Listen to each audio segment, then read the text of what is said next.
Welcome to Musicians versus the World, the podcast where we explore aspects of music and musician life that may not have been covered in music school. I am your host, Christine Smith. Robert Arzola is a freelance composer and music supervisor for Phantom Power based in the Atlanta, Georgia metropolitan area. As a freelance composer, Robert has scored feature films for Reel One Entertainment, Lifetime, Lionsgate, and Feifer Worldwide, along with the video game Tactical Breach Wizards. Robert has landed numerous placements in trailers as a composer, sound designer, and editor. As the music supervisor for Phantom Power, Robert helped release multiple albums and has helped Phantom Power acquire placements for various major campaigns. He is also a contributor to the YouTube channel The Samplelist, where he does overviews of sample libraries. And I am grateful to have him here. I'm excited to chat with him. So Robert Arzola, thank you for being here and welcome to Musicians versus the World. Thank you for having me here. Well, I am also doubly happy because you are based out of Atlanta like I am. And I'm always excited to meet other, Southern composers, So have you always been based out of Atlanta, or have you kind of started your music career other places? I started in other places.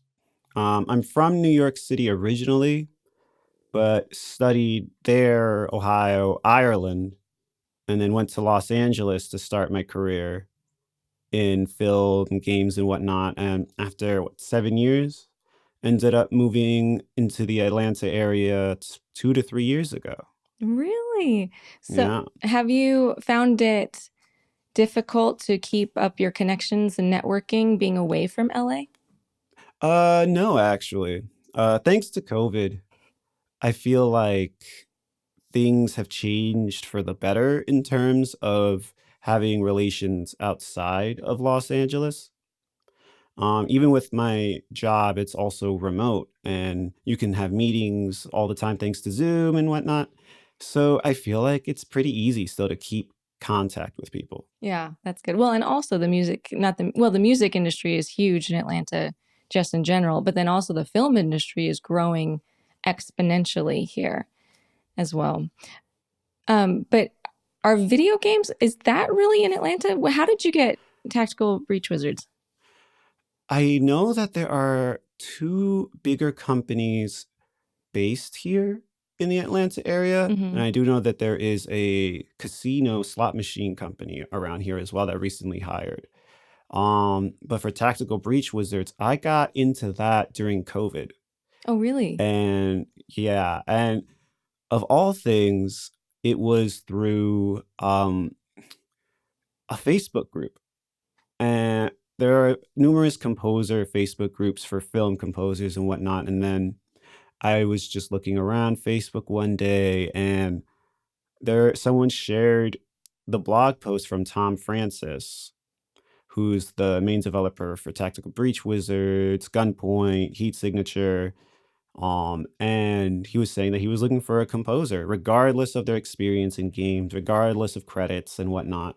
He was willing to listen to anyone who came by just to see what fit. And I thought, I'll give it a shot because I haven't really gotten into games too much. I'm more into film and trailers. So I thought, why not give it a shot? I didn't think I had a chance. Then next thing you know, I'm doing a demo and then I won the gig, which was crazy. Wow, he must have gotten so many submissions. Now, did you just email him or did you send him something? How did that come about? I think he asked for several music samples. Okay. And I sent him some music that was originally used to hopefully have been used for Michael Bay campaign for one of his movies, but it didn't work out. So it was being repurposed for one of our albums at Phantom. So I thought I'm going to send those two because those are my recent ones and the best work I had at the time. And he liked the percussion and some of the other elements around it. So that put me ahead of everyone else. I was very happy. Oh my goodness. So you sent him those two. Did he ask you to write anything else at that point? We did have a demo round. It was Okay. me and I think 2 or 3 other composers. And it was to one level one scene really Mhm. in the game, and I'll admit that was a nerve-wracking experience. You never know. Do you get it right? Do you not? Yeah. So it was like one level. And did he ask, okay, I want like 2 minutes of music that could be looped? Or what was the direction you were given for that? Do you remember? I believe it was to have it be able to be looped. I believe it was a minute and a half to 2 minutes. And other than that, there was some directions, two references given. Okay. And I was worried that I might not fit those references at the time. Oh. So I just did my best to cater to both references because they both kind of went two different directions. So I tried to find the happy medium Yeah. and sent it off. And the rest is history. The rest is history. So this was during COVID that you did this, tryout, if you will. So did it take you a few years to finish? I know that video games, like the lead time is a lot longer than, say, like a film or a television show. How many months or years did it take you to do this entire project? I was working on the project, I guess, through my whole time there. So the 3.5 years. 3.5, yeah. But there were gaps in between. So I could see how the game was developing, get art styles and whatnot. Mhm. So just so I could make sure that the music fit for Yeah. everything. I didn't just want to have music written based on a written brief for that. I feel like it's better just to see the gameplay or see the artwork Right. and have that along with the briefs and maybe some references if there are any. Yeah. So I went with the pace of the game just to make sure it fit. Gotcha.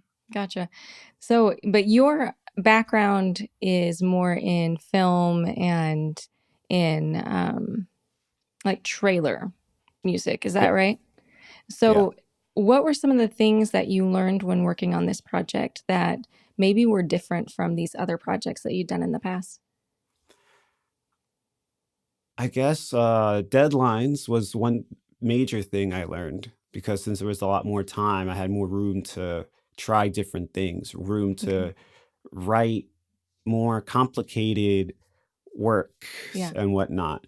For trailers, there could be a deadline of a day, sometimes a few days.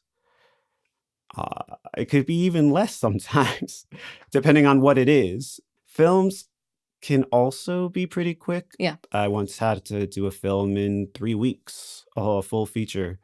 Yeah. Score that in 3 weeks, which was quite an adventure. It doesn't give you any time at all. Does not. It does not. So, The structure also changes too. Sorry. Well, kind of going with the deadline thing, did you find it difficult to have that much time? Did you find yourself kind of questioning and rewriting, or were you able to still trust yourself even though you had more time? I did question myself. Yeah. I did eventually talk to Tom about that. He checked it out. He listened to the music some more, and he said, "Nope, leave everything alone. It works well. It works great. Don't touch it." I will admit there were times I think I want to change this over here. I want to change the timing of that attack over there because I could be kind of a perfectionist when working in music. Right. So it was a little weird just to let go, but learning to let go is a pretty good lesson working on this game. So what did you do? Like, how did you stop yourself? Even after Tom was like, no, this is perfect. I could see myself still being like, well, what if I just did this? How did you stop yourself from doing that? I guess I got some practice in that from the trailer side Oh, really? because that's where I really developed most of my skills and whatnot. Mm-hmm. Because when working on a custom request for a specific campaign, you only have a set deadline. You have to send it and you have to let it go. And if the client has notes, then you send the note, then you do the changes, and then you might be able to have the moment to make things a little better. Yeah. Otherwise, you have to let it go and hope that it finishes and you get a placement. Gotcha. If not, then next time you'll have to put those changes in and improve. Yeah. So you had practice of just kind of letting go. That's good. Now, you going back to it, the differences, you were saying the structure is different between video games and like trailer music. You want to discuss that a little bit? Sure. When it comes to writing for trailer albums, especially, there's always that formula of like the intro, the second act, the climax two, and whatnot. And you could do variables of that. Sometimes you could just go straight through without any stops in between. I know I like having stops in between each act, things like that. For games, I feel like the world is your oyster. I think that's how the saying goes. You're able to really go as long as you think the level or the area needs. And for Tactical Breach Wizards, I was really trying to. Sometimes I did tracks that were more like odysseys through the level with references to the original theme. Sometimes I really stuck to a form with the A, B, A, C, A, B, and whatnot. With games, there's a lot more flexibility, I feel like. Right. Yeah. Well, and also because it's kind of just this whole world, like an imaginary world, a world of fantasy. So everything can be like larger than life in video games as well. Although I suppose trailers you want to be larger than life, don't you? Most of the time, yeah. Because you're trying to get people really, really excited about that. So when you have these themes and things, and like we said before, with video games, because it's not necessarily linear, you have to be able to loop these cues. How did that affect the way that you approached your composing for this? That was a learning experience. I would think so, because we think of music having a beginning, a middle, and an end, or like a, exposition, development, recapitulation sort of thing. And like video game music is not like that, because someone can spend forever. They can spend like 15 minutes on in one scene. So how did you approach that? At first, I had a little bit of an issue trying to figure out the best way to approach it. But as I started going through the score, I realized my best friend was cutting a phrase in the end, either in half or by 3/4. Oh, can you explain that a little bit? End. What do you mean? It doesn't always work, but when it works very cool, very well. I would get this phrase at the end. Sometimes it's percussion or short string, something shorter. And I would write down the full phrase, usually 4 bars, maybe 8. And then I would take the last bar. Okay. And then put it at the beginning of the track. Or sometimes I would cut it in half and then put it in the beginning of the track. And then it would just be a short little intro into the track. And then when you get to the end of the track, it sounds like it's starting again, but it would easily transition into the beginning of the track. Oh my goodness, that's clever. And I need to find other ways to do loops so that way this doesn't just become my only tool. But I'm very glad I figured it out. So you came up with that idea? Yeah. I was trying different things, and that was the idea. I thought, okay, this is the best way to go, the easiest way, smoothest way, and just slide it in there and just go from there. Yeah. I would think that'd be a smoother transition than just like ending on a dominant chord. Yeah. Sometimes I would try to end on a chord, but the problem with that sometimes is the tail. Yeah. If you get the tail wrong and then the levels of the instruments at the end and the instrumentation wrong compared to the beginning, it could sound kind of jagged. And I figured that was one of the harder things, trying to make sure it wasn't jagged, something that was smooth. Right. Because you don't want people to hear the restart. Yeah. So that's part of why I thought about that intro thing to ease everyone in. Yeah. Oh, that's so clever. I love that idea. That's really fun. So now your background is more classical, right? You started. Yeah. Yeah. But there are a couple of cues, I guess scenes cues in this. Like at Moz is a little bit more laid back, more of a groove. Very far cry from classical. Was that in your wheelhouse? Is that music that you listen to? Well, then also, what is it? The Necrometic is like a jazz trio. Is like, do you have experience with those as well? Absolutely not. Oh, well, you faked it really well. For at Moz, Tom sent over, I think, a Bob Marley reference. Okay. And I thought, what the heck am I gonna do? But I realized that the easiest way for me to do it is just to listen, figure out what they're doing in there, and do my own version with those types of instruments or change some of the instruments around. And it's not going to be as good as that, but if I can get something close, I'll be very happy. Yeah. And I was surprised how easy it was to adapt. Really? Because it was only, I think, 4 or 5 instruments for Atmos, maybe less. Mm-hmm. And it was just, it just came out. I think I started with the bass and the percussion, and then I just went from there, and then I just added the chords, and I thought some dissonance here could be cool, some dissonance there would be nice, and went with it. And the Necrometic, that is surprisingly a favorite from players I've noticed. Yeah. I am not surprising. It's great. I'm not good at jazz. I'm a classical musician, so jazz is not in my wheelhouse as much.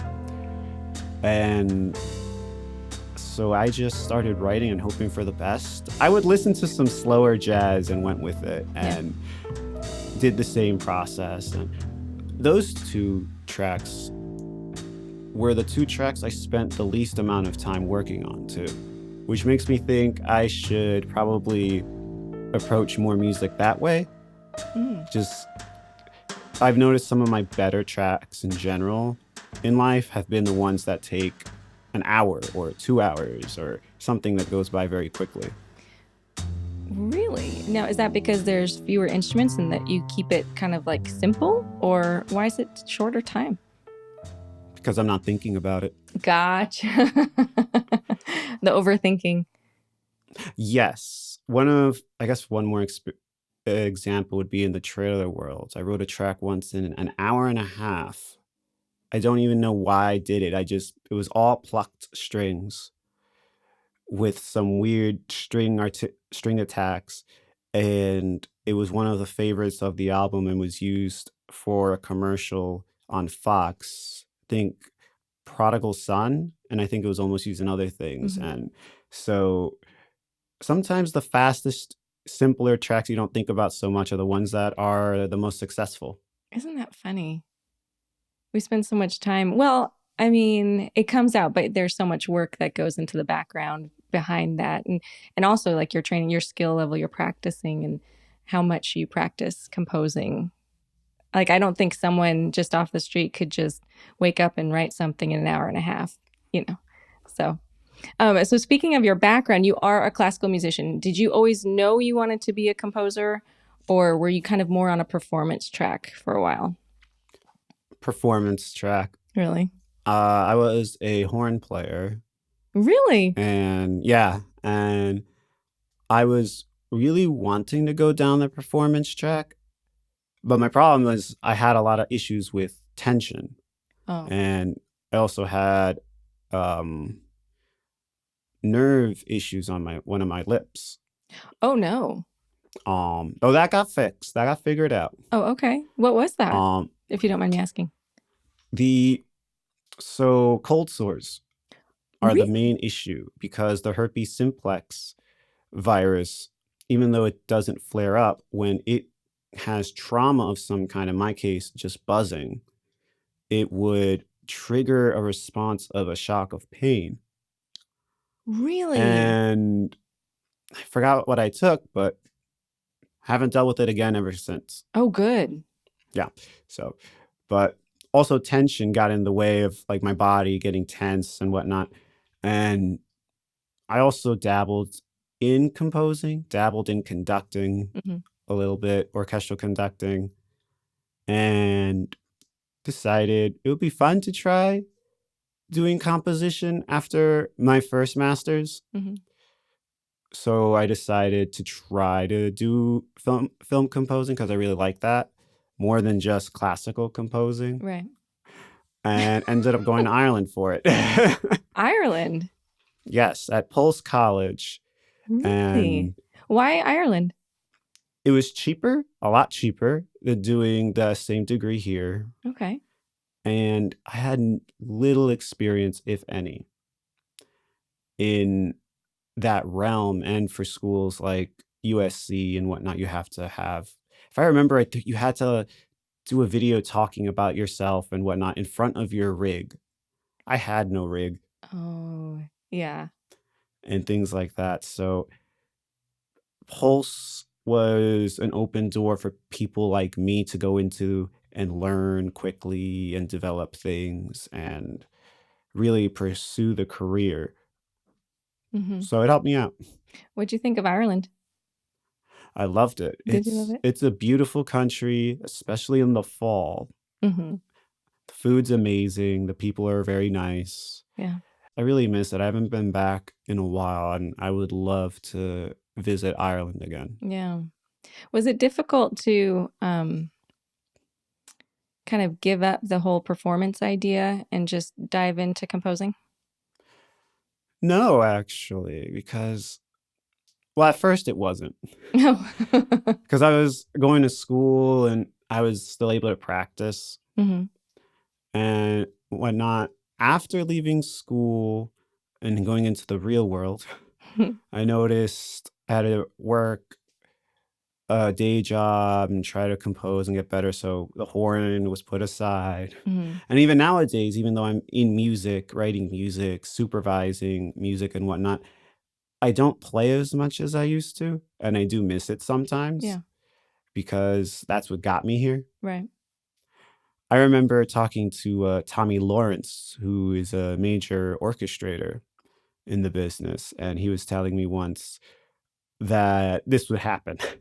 He plays saxophone. He rarely plays it. If he does a little gig here and there, he'll rent out a studio for a few days and practice before it and whatnot. And I thought, I'm going to try. No, he was right. You're not going to have time for a while. Yeah. But it means you're busy. It means you're in the industry. It means you're doing good. Yeah. Though at some point I will be hopefully get back on it. Hmm.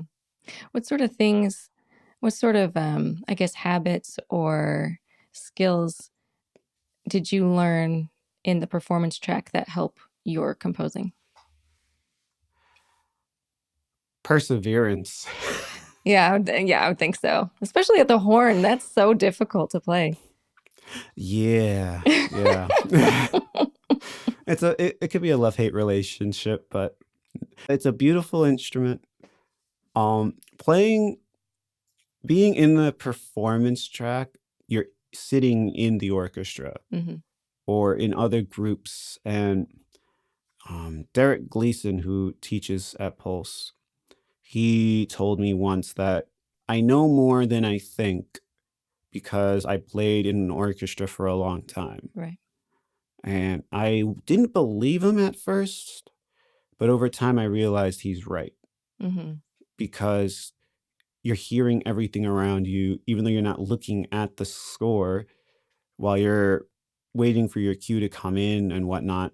You still hear the different elements. You hear the layers. You Right. hear the combinations. You hear different things. Yeah. And I feel like it really translates well into composing Hmm.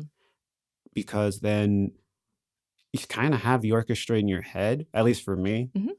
which could sometimes be a little crazy because of all the sun noise in my head. But I think it's a good thing to have. Yeah. And it's funny we talked about the horn stuff and everything because every time I talk, now I'm looking at the horn.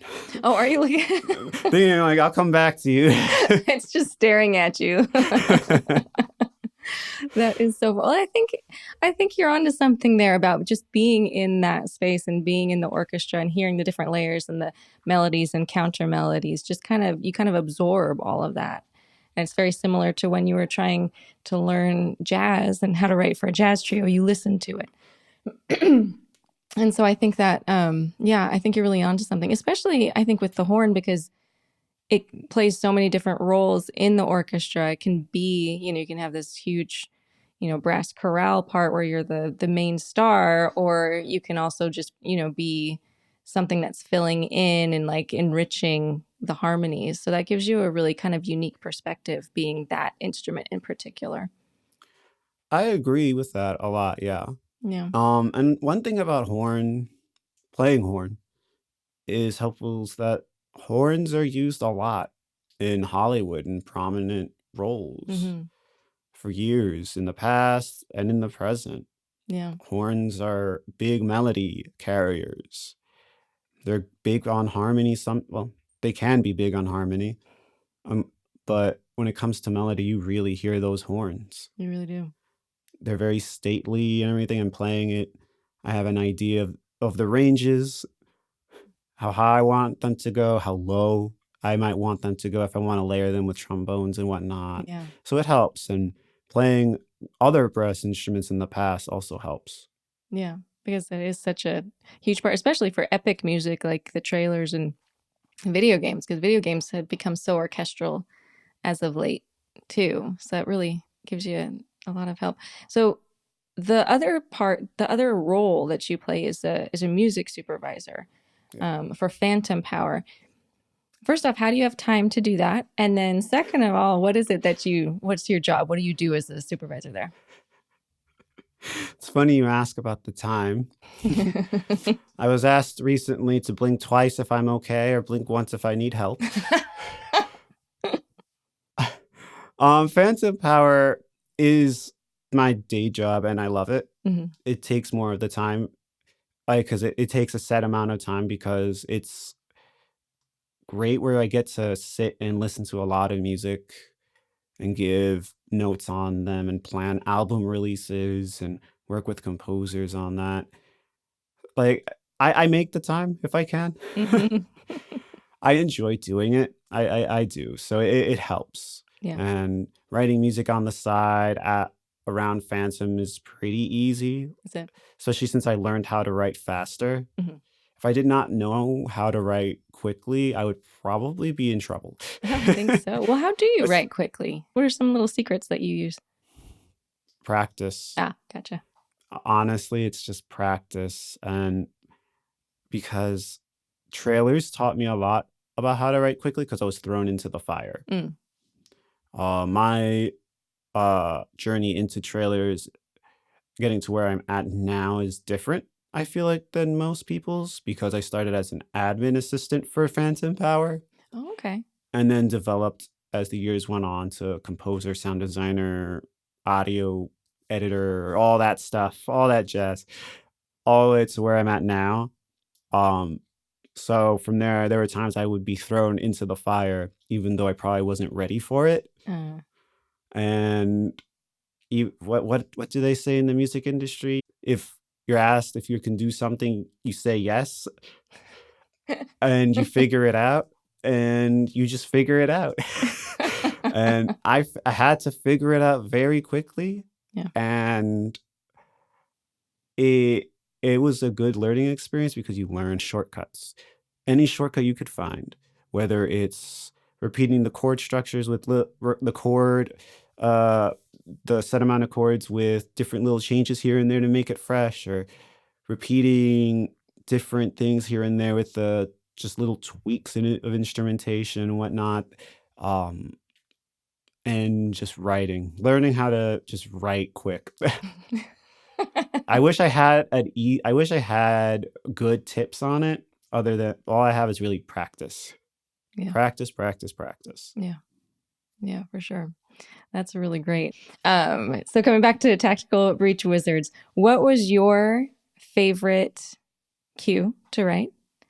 And what was probably the most difficult one to write? That's a tough question. I know there's like over 2 hours of music. I did not realize that until I was putting it all together. My favorite and the easiest to write, I guess, would be at uh, the Necromantic, Uh-huh. You said that came really because fast, right? Yeah. that was the fastest. I Uh-huh. think half an hour. You did that in a half an hour. Yeah. Wow. It was, what is that phrase sometimes with writing? Word vomit? Mm-hmm. That bass line was word vomit, and then everything else just locked into place. Gotcha. The hardest one. Now that's a tough one because there's a lot of hard ones. The Pyromancer was one of my favorites, and it was kind of difficult to write. Mm-hmm. Belly of the Beast as well. Yeah. Belly of the Beast, I think, was Tom Francis's favorite. Was it difficult because it was so intricate, or the rhythms, or what was so difficult? I wanted to make things more intricate, and as the score went on, I just kept trying to find ways to not be too repetitive. Yeah. Which can be kind of difficult. Mm-hmm. So with Belly of the Beast, at least, I was having trouble finding certain sounds that set the mood, set the tone for that. Yeah. For the Pyromancer, it was a little easier because we were in a more deserty land, so I wanted to not really show that as much, but I wanted to at least have a little hint, of a minor hint, and having the minor hint kind of helped with having the strings do little lines like da da da da. Can't really sing very well. Things like that. And the Pyromancer might actually be my second favorite, just behind the Necromantic, because I haven't really thought about what was my favorite track really so much. Now you've done this, you worked on it for 3 years, you said. Do you like doing video games? Is it something you're going to keep doing? Or I love it. Did you love it? Yeah, I love the experience, especially working with Tom and the rest of the team. They were all very nice, very helpful. They were all very experienced, as opposed to me, who is a real noob when it comes to video games. Yeah. I love playing games, never worked on one really, so but I would love to work on more of them, as well as everything else. I like just writing music for things. Yeah. So like more films, more games. Though I will admit, I would love to work on a show at some point. Yeah. That seems like it would be really fun. I've heard that that's a really quick turnaround too, so it's right in your wheelhouse. Yeah, very quick, but could be worth it. Absolutely. All right. This has been so much fun. As we finish up, what advice do you have for aspiring composers? This is the one thing I tell myself, and I'm surprised it works. Survive and thrive.